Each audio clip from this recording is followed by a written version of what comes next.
So, friends, as you're coming in, as you're finding seats, our stragglers from the pancake breakfast, there are all of these presents in front here, and I have found one that is to me, which is kind of nice. Thank you, everyone. Oh, I'm very excited about this present, you see. Thanks, Rachel. And it says, "Open me first." So, Legos, maybe? All right. I'm not, precious about unwrapping. Sorry for those of you who reuse paper. All right. I have here a nativity scene.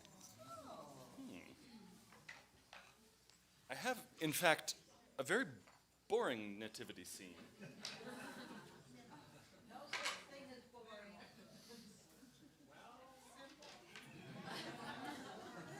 Minimalist, maybe. Ooh. All right. Thank you. I'm a professional. Okay, here we go.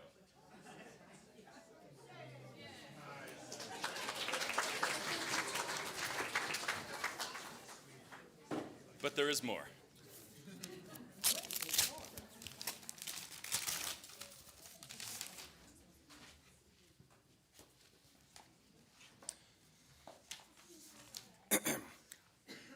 Merry Christmas. I'm David Schwartz, minister here at the Unitarian Universalist Church of Boulder, and I'm glad to be with you. And you may have noticed already that things are a little bit different. You have been fed, maybe, pancakes and eggs. You've said hello, maybe, to Santa and Mrs. Claus. Perhaps you have coffee or hot cocoa with you. You're welcome to step out and refill. Before we start unwrapping, in fact, before I even explain what we're doing with all of this stuff, I want to remind us of what we're celebrating today. Christmas celebrates Jesus' birth 2,000 years ago.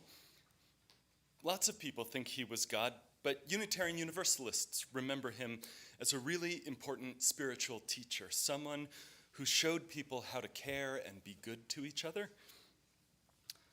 For Unitarian Universalists, for our ancestors going back hundreds of years, we remember and retell the account of Jesus' birth because, like any great story, it says something real and important about our actual lives, even if it's full of magical or improbable things. The story we retell doesn't record the facts of history, but speaks to the truth of what it is to be a person. The Nativity, the story of his birth, starts with an angel. One of these totally indistinct figures is an angel, visiting a young woman named Mary, another of these totally indistinct figures, and telling her she's going to have a baby. She's engaged to a man named Joseph, and he was confused how she was going to have a baby without his participation. But he decides to marry her to be the child's father. And when she is almost ready to have her baby, there's a census where the government counts everybody in a country. And for the census, everyone had to go back to their hometowns again. So Joseph and Mary have to travel to Bethlehem, where they're from. And when they get there, there are no hotel rooms available, but an innkeeper lets them stay with the animals in the barn. And right there in the barn, Mary gives birth to her son, who they name Jesus. Later that night, shepherds come to visit. And who else comes? And a couple of days later, 3 wise men come to visit and offer Jesus gold and good-smelling incense made of frankincense and myrrh, the world's strangest birthday gifts for a baby. But all of this is the story of what we're celebrating today. If that's the what, here's the how. For this Christmas gathering, we are going, in fact, many of you are going, to literally unwrap the service. present by present, I'll invite you to come up to open a package. Each one of these has some piece of our service this morning in it, and we'll just take them in whatever order they come out, even if that means the words of welcome are the very last thing that we do. With that in mind, who would like to come and choose a present to unwrap? Yeah, please, hop up, grab a present. Tell us who it's addressed to, though. The tag, on that one, the tag's in the back. Yeah.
I have a special poem to read for us.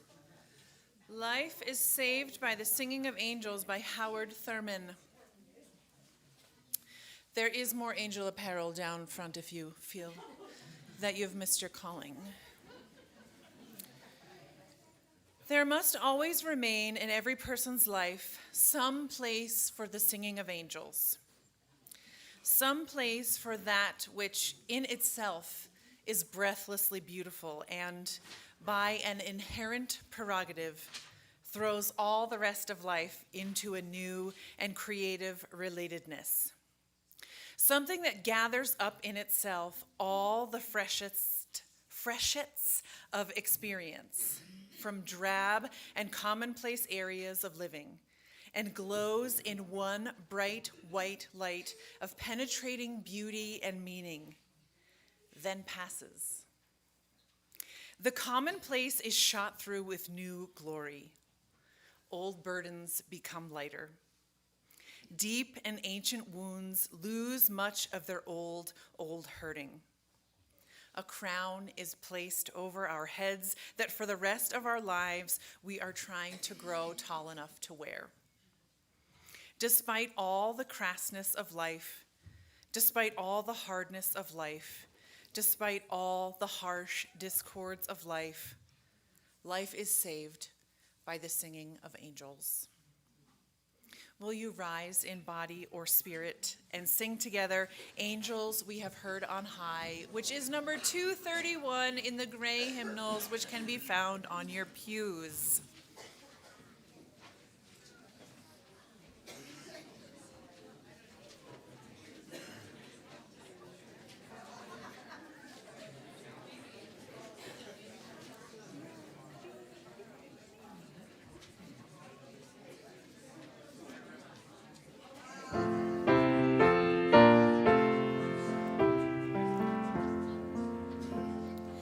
Angels we have heard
like to open our next present, Evie. Tell us who it is for. Who's Evie?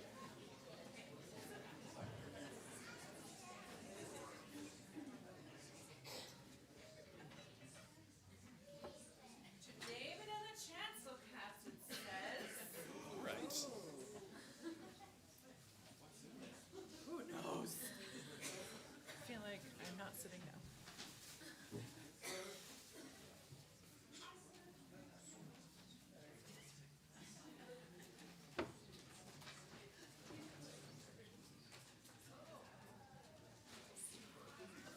So there was a present inside the bag, which is now being unwrapped.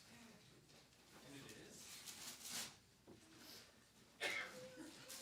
Hold those up high so everyone can see when you pack them out.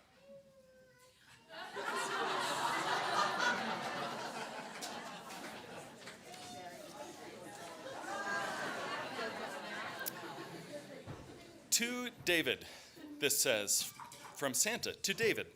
As an introduction to the offering, I give you these empty baskets and the gift of improvisation good luck. Love Santa. Thank you, Santa.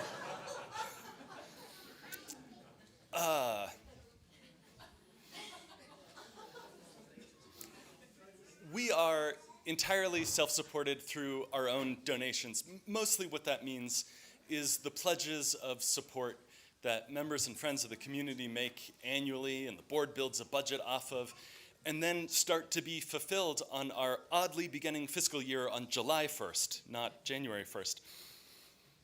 But all of that is just a preamble, really, to the offering ask. That's just background information.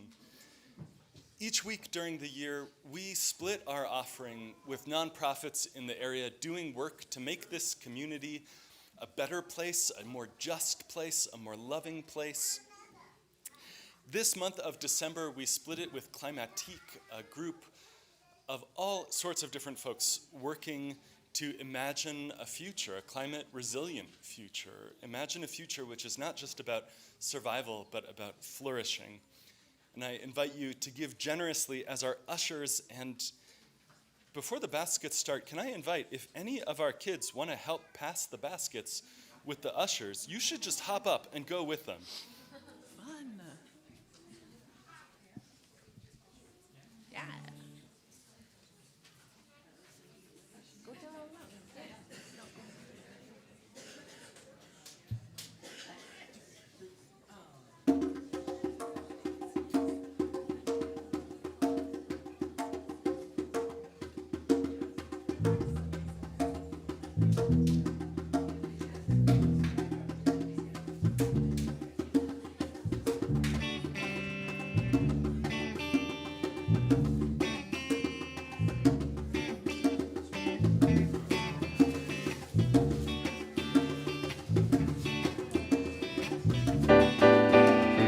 Go tell it on the mountain, over the hills and everywhere. Go tell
Jesus Christ is born, that Jesus Christ is born.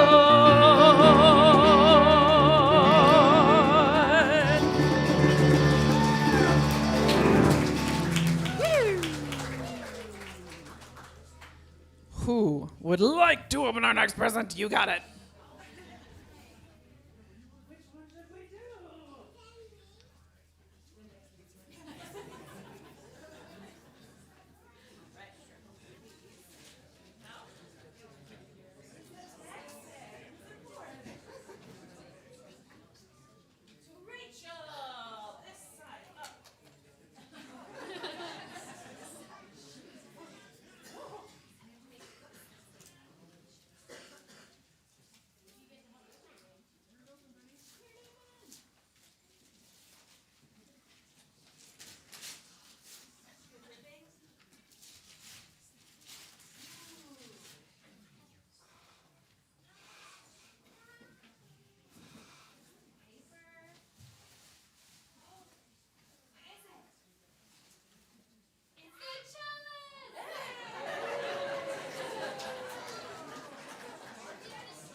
Oh, so it's actually oil. And that's what burns. So instead of having wax like a normal candle, it has oil, and the oil burns. The wick looks very short, so we'll see how that works. Good morning. We light our chalice this morning with these words from Quinn G. Caldwell. One of my favorite things about all the rituals and traditions attached to this time of year is the way they mess with time. My husband and son and I decorate our Christmas tree, and as we hang each ornament, the ones we brought from our parents' houses and the ones we got together, we tell their stories. As we do, we find that we are not just standing in the living room we share, but we're also standing in footed pajamas in the living rooms we grew up in, decorating every tree we've ever decorated, right in this moment. We gather on Christmas Eve with the lights down and the candles lit, and we sing Silent Night. As we do, it's like we're singing at every Christmas Eve service we've ever been to. It's like we're singing it at every Christmas Eve service yet to come. It's like by our song, we're giving birth, we're calling the birth of God into existence again. It's not nostalgia. It's not just a hazy remembrance of a time back when things used to be better than they are now. It's more than that. It's like a collapsing of time, drawing in of the past and future into one long now. Theologians would say that we're stepping out of ordinary time, or what they call chronos, and catching a glimpse of God's time, or what they call kairos. In chronos, minute after minute, they follow, and you can only go forward. And that's where we live most of the time. But for God, in kairos, every moment is one. And your first Christmas, your last Christmas, this Christmas, and the redemption of the whole world are all happening right now, forever. It's one of the reasons people love this time of year so much. That quality it has, that for many people, more than any other time of year, lets us glimpse the world as God sees it. So what things or traditions do that for you? What brings you back to your childhood at warp speed? Whatever it is, you should plan to do that soon.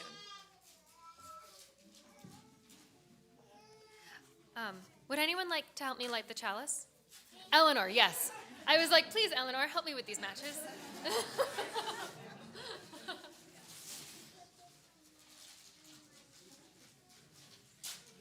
Eleanor is our resident match expert.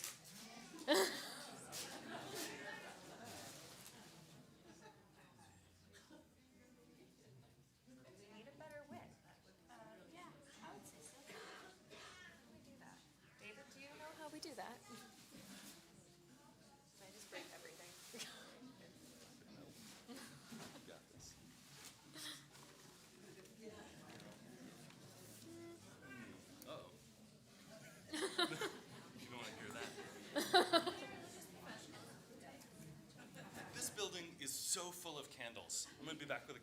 Yeah,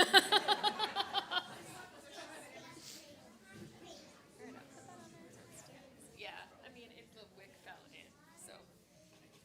But it's also like, gonna, then it has to be thread through there. Okay.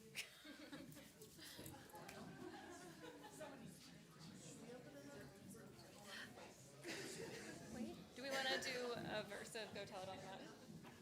No. Yeah, exactly, right? That's one of the best things about Christmas carols. They get in and then they never get out again. And we have a candle.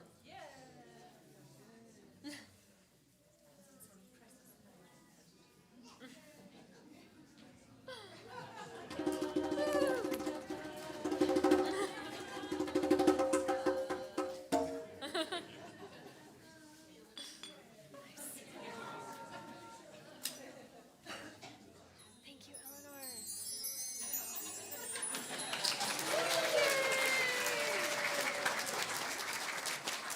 Who would like to open the next gift? Corinne, Adira.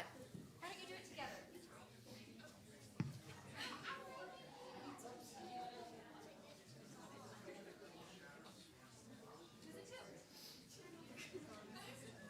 To Emily and Austin.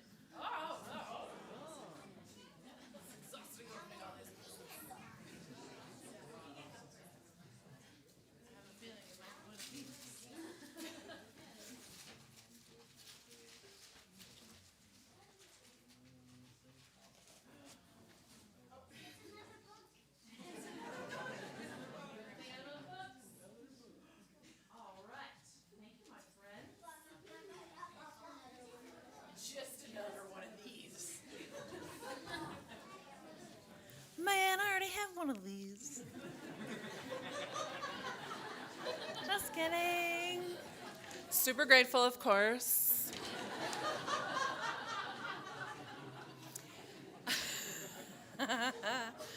I wish I had a bunch of really fascinating historical information about our next carol, and I don't really. So we're going to sing Once in Royal David's City, which is also in the Gray Hymnal, which is a slightly lesser known Christmas carol. Yes, if you want to prep your page, it is number 228. I'll give it to you again when it's time. But if you want to put your thumb in there. So, Once in Royal David City was originally written as a poem in 1848 and was then set to music in the following year. The most interesting historical tidbit I could find was that in the year 1919, it became the traditional opening carol for the Christmas Eve service at King's Chapel in Cambridge, where they do an annual festival of lessons and carols on Christmas Eve. And as part of that tradition, I just thought this was so interesting. And as part of that tradition, the first verse is sung by a solo chorister, then the second verse is sung by the rest of the choir, and then the third verse is sung by the congregation. And apparently the legend goes that the solo chorister is not chosen until the moment before the service begins in the narthex of the chapel, as right before they process in. And I thought, wow, that's talk about pressure, right? And the high drama of the treble choir of the King's Chapel. Who needs that, right? And there's who is in the best voice at that particular moment, and ugh. Anyway, you're all allowed to sing Once in Royal David City with us, which is number 228 in the Gray Hymnal. Please rise in body or in spirit. We're going to sing all 4 verses because it's so fun.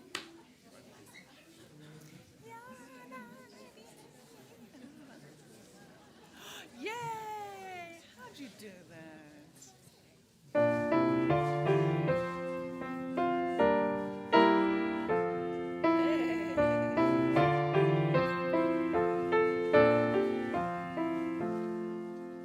Once in Royal David City stood a lowly cattle shed, where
like to open our next present?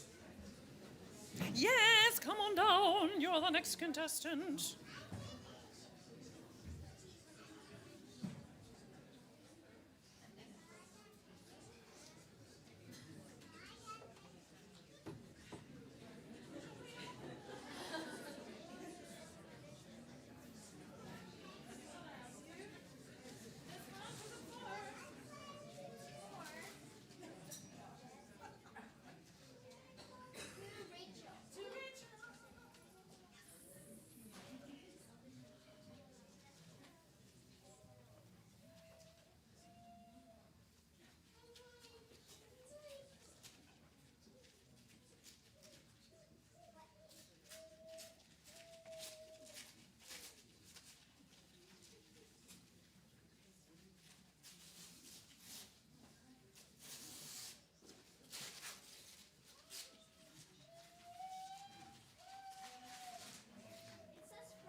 Welcome to the service. I'm your Director of Religious Education, Rachel Alba, and I am delighted to be your worship leader this morning.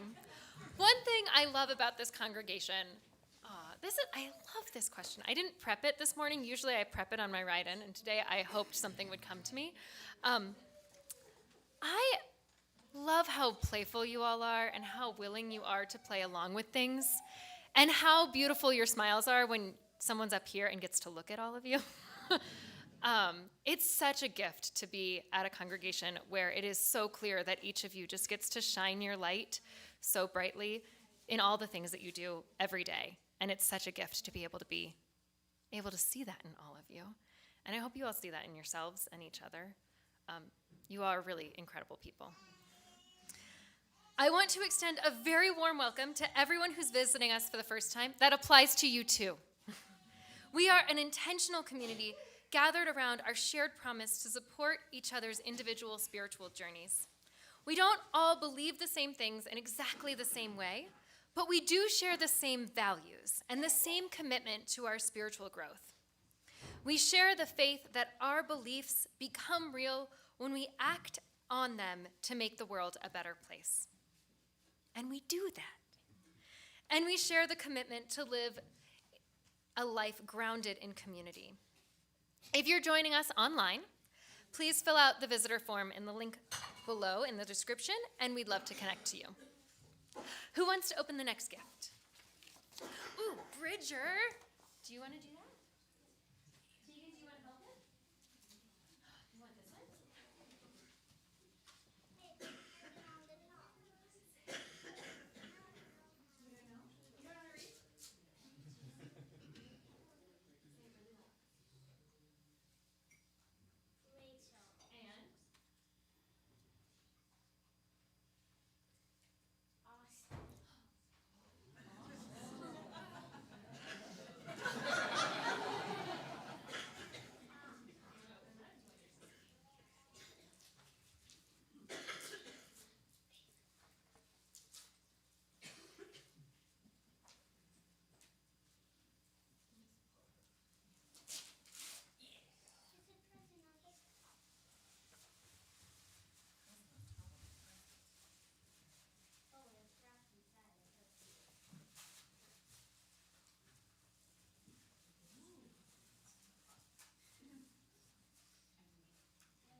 Okay, so this has a note on it. It says, "Dear Rachel, this is a reminder to you now from you in the past.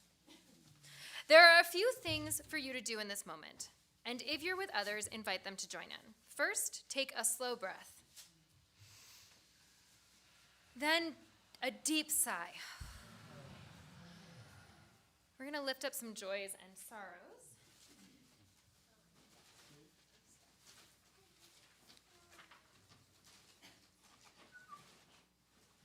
This week, Henry Kroll shares the loss of his dear friend Michael Botwick Rise in New Haven.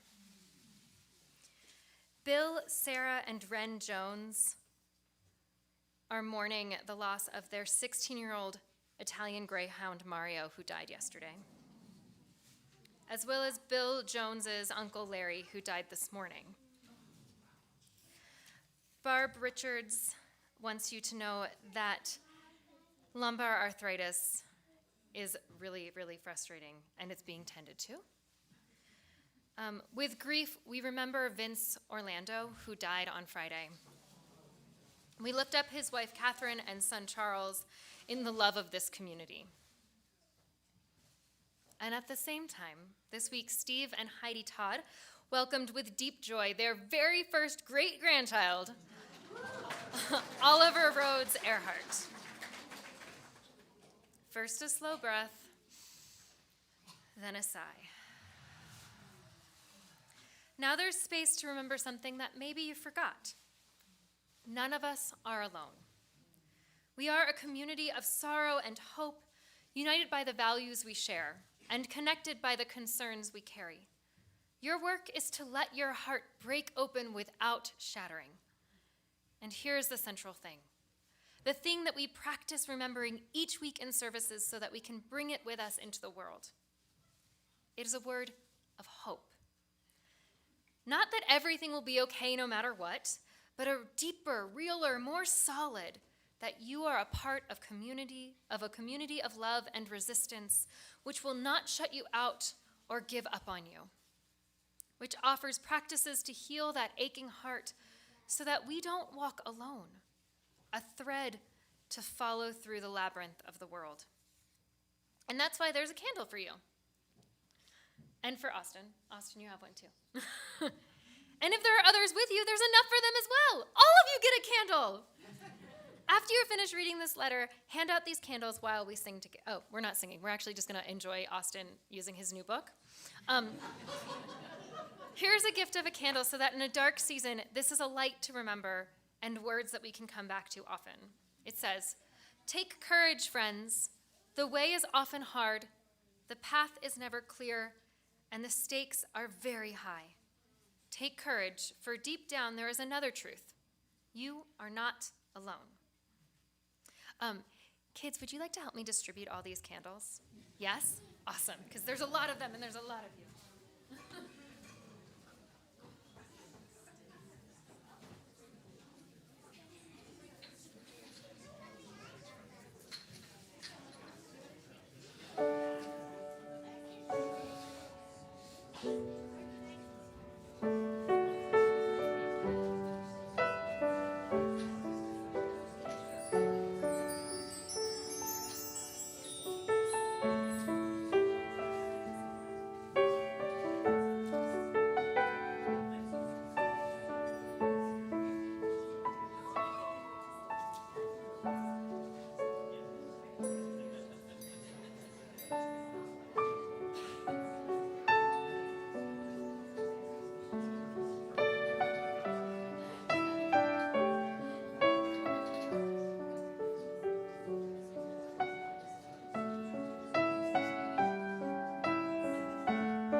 like to open a next present?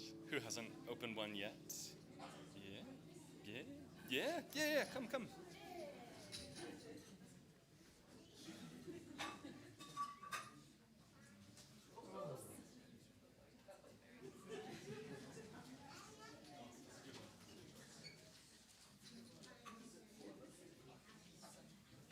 This is for David and Emily and Rachel.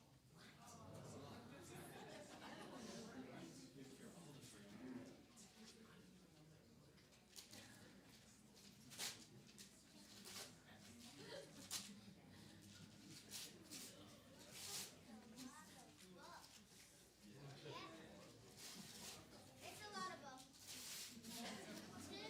Look, it's tiny. Pretty.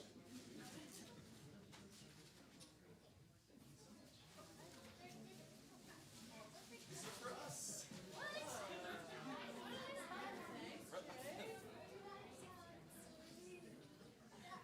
This gift is to the three of us, and it has a note. It says, "That story you told at the beginning of the service about Jesus' birth was a little bland." I don't remember asking for feedback. Is a little bland because the characters are more courageous than you made it out to be, and they're more like us than you told everyone earlier. Try telling that story again, but make it more colorful. Okay, I have a guess. So Mary is often seen as meek and mild, simply obedient and like a pretty silent participant. But did you know, and raise your hand if you did know this, that other than Jesus in Luke's gospel, Mary has the most words that is spoken? Yeah, Mary knew it. Of course you did.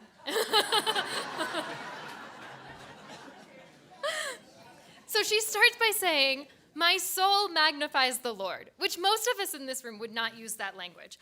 But what that means, that phrase, "my soul magnifies the Lord," isn't just about Mary. It's a statement that each of us, I already said this to you earlier, shine goodness and beauty into the world by being our unique selves.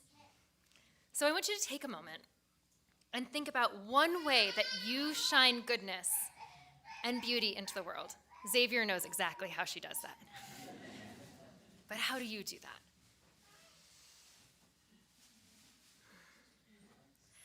Now, later in her speech, Mary says that the powerful will be cast from their thrones and the hungry will be fed. And that's pretty radical. It means that no kings or tyrants can long endure. That even if things seem bad in this moment, this is not the end of the story. And all these years later, we are still working to make it real. Like trying to restore and expand SNAP benefits to feed the hungry.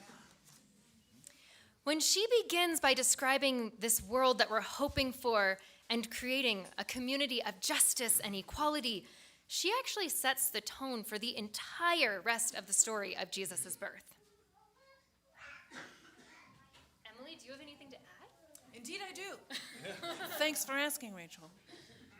Joseph is also seen as a typically rather quiet character who just kind of goes with the flow. He's very neutral, right? Not a lot of juice coming from Joseph.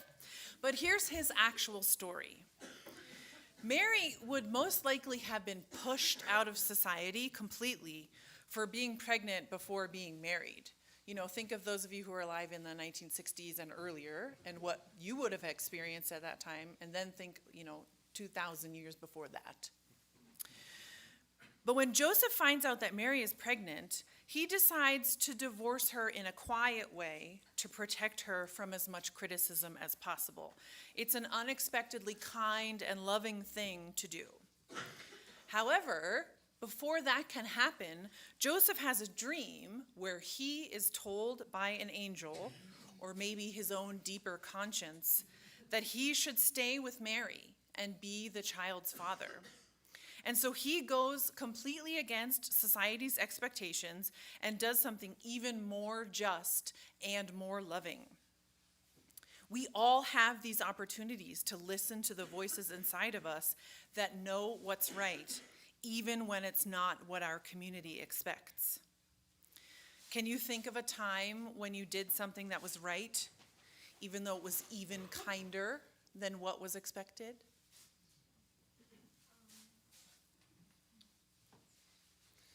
And then there's the three wise men, or the three kings, the three magi. They seem to do something very straightforward. They just go to visit Jesus. But it was a little more complicated than that. The magi saw a new star in the sky that they thought meant there was a new king, and they decided to try to find this new king. And on their way there, they stopped to see King Herod, the king put in place by the Romans who ruled the land. The same sort of a person that Mary says earlier will be cast from their throne. King Herod says he doesn't know anything about a new king and asks the Magi to come back and let him know where this new king has been born so he can come and greet them. Well, the Magi visit the baby, but before they leave, they have a dream that tells them King Herod is going to try to kill the baby, to kill the threat to his own power. And so they decide not to tell him where this child is. And even though Herod was known for killing people who didn't follow his commands, like the Magi were doing right then, they followed their dream, they followed their conscience, rather than his wishes. They weren't just showing up to give some strange presents to a baby. They were brave in their defiance of people in power. And there are so many ways that people today, and maybe even you, are being brave, doing things that are in defiance of power. Now, Mary ends by saying that her God has brought justice to the Jewish people since the time of Abraham, which was 2,000 years before she was alive. And she's still saying that things are not the way they should be. And it's a reminder that bringing about a just and loving world is not a one-generation project. It is an ongoing process. And we just have to do what we can with what we've got right now. The story of Jesus' birth is about joy and angels and stars, but it's about much more than that. It's a story about people making the loving choice that happens to be right in front of them.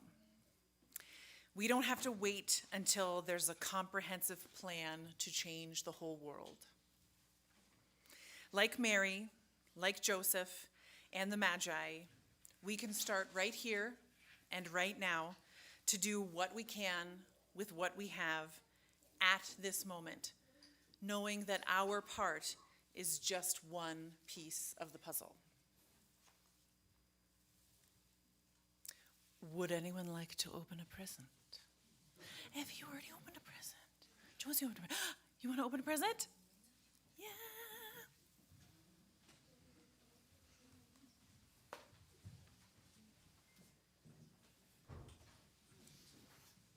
Emily, how many presents do we have left?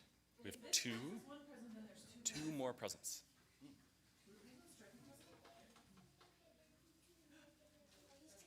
Yes, I think they're together. What does the tag say? To Scott and David. To Scott and David. Scott. Scott.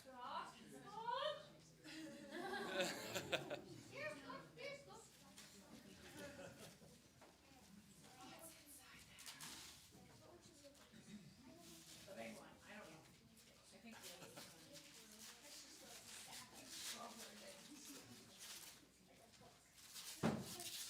It's a bunch of books. 6 books.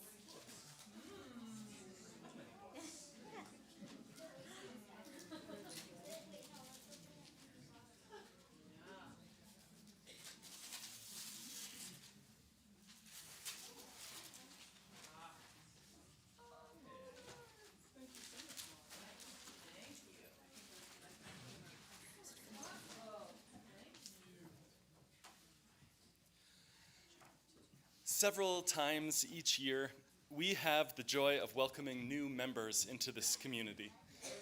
And each time a new person takes that formal step to sign the book, to become an official member of the church, it changes them and it changes the rest of us too. To recognize and welcome new members is to remake the congregation. We gather today, like we do every Sunday and so many other gatherings, to do the mundane and holy work of making a life in community. We weep together and we laugh together and sing and sit silent together, and we serve on committees and bring food for potlucks and mourn our dead and bless our babies and break our hearts open to the world. May I invite our new members to come forward.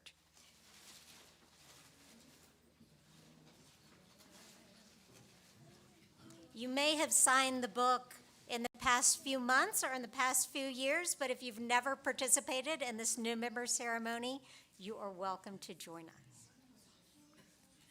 To become a member is to pledge yourself to the common good of this church. You're not just a consumer, but a co-creator. To be a member means to welcome the next people coming through our doors. Each new member who joins our church brings gifts and needs, questions, and answers. We welcome each of you for the unique contributions you have to make to our congregation and for the unrealized potential within us that you will help bring forth. We are the stewards holding this church in trust for the generations that will succeed us. We give you these books for the mind.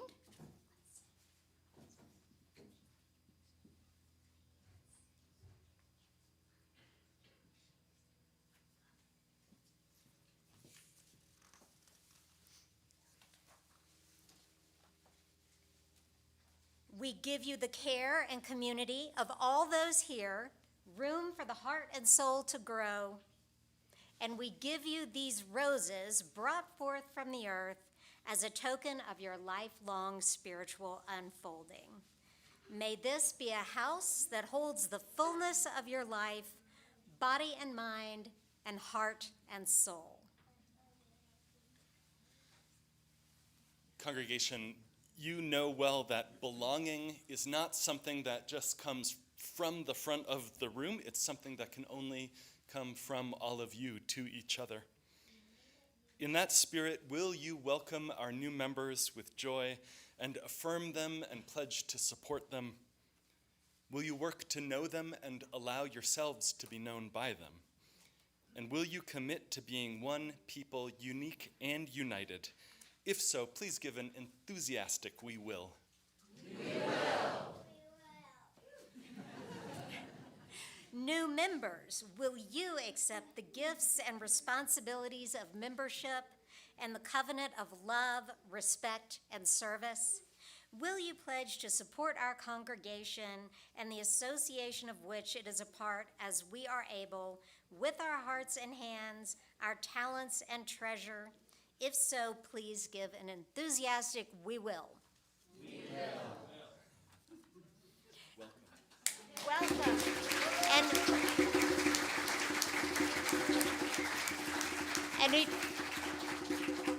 And if you'll just remain for 1 minute while I introduce you. Welcome Sarah Bencheski, Bernardo Bateta, Sally Connolly, John Strobel, Christine Tracy, Pierre Brogan, Patricia Cassell, Boyce Schur, Beth, Evie, and Jacob Fling.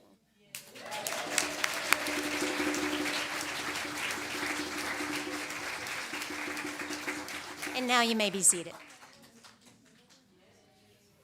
There is one last present, and as our new members find their seats again, would someone like to come up or stay up to open this last present? All right, this is going to be a team effort. Everyone with your hand up right now. Come down and get like a hand on one part of this thing, and then just shred it. To David. Oh. All right, fabulous. Thank you, thank you. Thank you, thank you.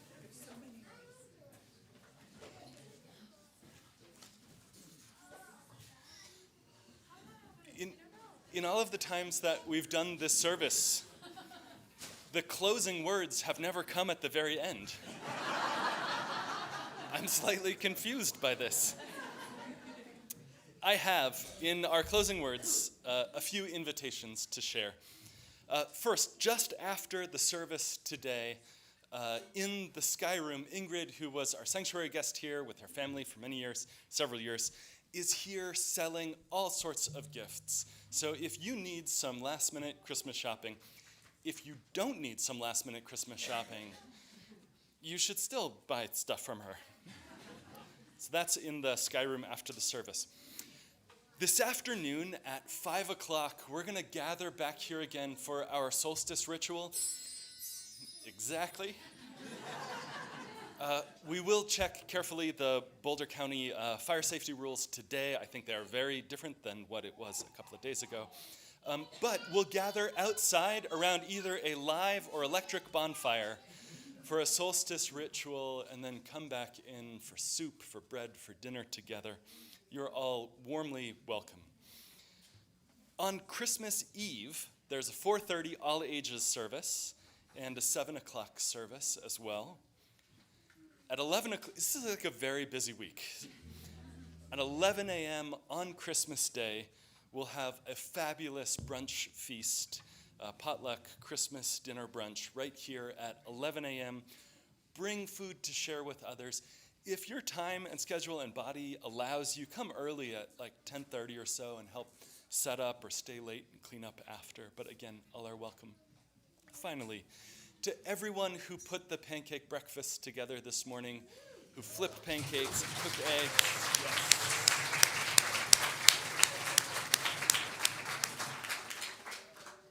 Our worship is ended. Our service begins. Merry Christmas.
Amen.